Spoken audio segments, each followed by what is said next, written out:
দর্শক, আপনাদের সামনে আসলাম কিছু বিশেষ কথা বলার জন্য। প্রথমত হইল যে যে কাঠমিস্ত্রিদের কখনো অবহেলা করবেন না।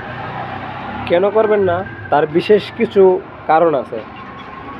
হ্যাঁ, কারণগুলা হইতেছে কি, চিন্তা করে দেন একটা জিনিস। আপনি যখন একটা ঘর বানান তখন কাঠমিস্ত্রিরাই বানান।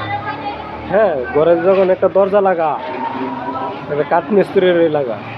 হ্যাঁ, সবচেয়ে বড় কথা হলো কি, আসল কথা হলো একটা কাঠমিস্ত্রি কতটুকু অবদান। হ্যাঁ, ধরেন আপনার একটা ঘরের আপনারা যে শান্তিতে ঘুমান, ওইটাও কিন্তু একটা কাঠমিস্ত্রির জন্য। হ্যাঁ, কী জন্য বললাম?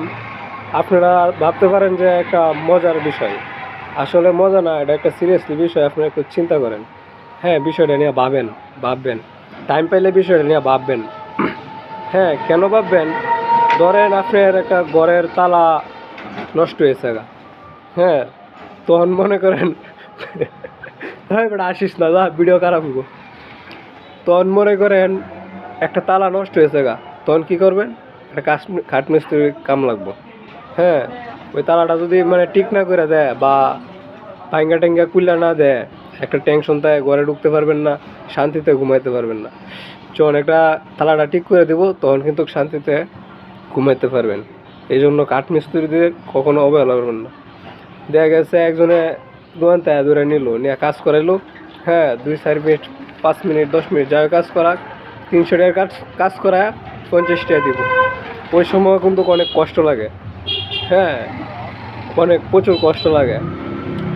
তো এই যে অবদানগুলো যে বললাম আগে, হ্যাঁ, কথাগুলো একটু চিন্তা করবেন। হ্যাঁ, আর মনে করেন যে একটু কাজ হইলো, একটু সাধারণ কাজ হইলো, কি করবেন? একজন লোক নিলে একজন লোকজন নেবেন, একটু ছাটার ব্যবস্থা করে রাখবেন।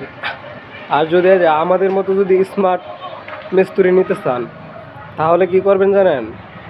একটু ওই ভালো পাক টাক করে রাখবেন। হ্যাঁ, আমি আবার পোলট্রি মুরগি খাই না, এদিকে একটু খেয়াল রাখবেন। হ্যাঁ, টাটা, ভালো থাকবেন। আর প্রচুর পরিমাণ শেয়ার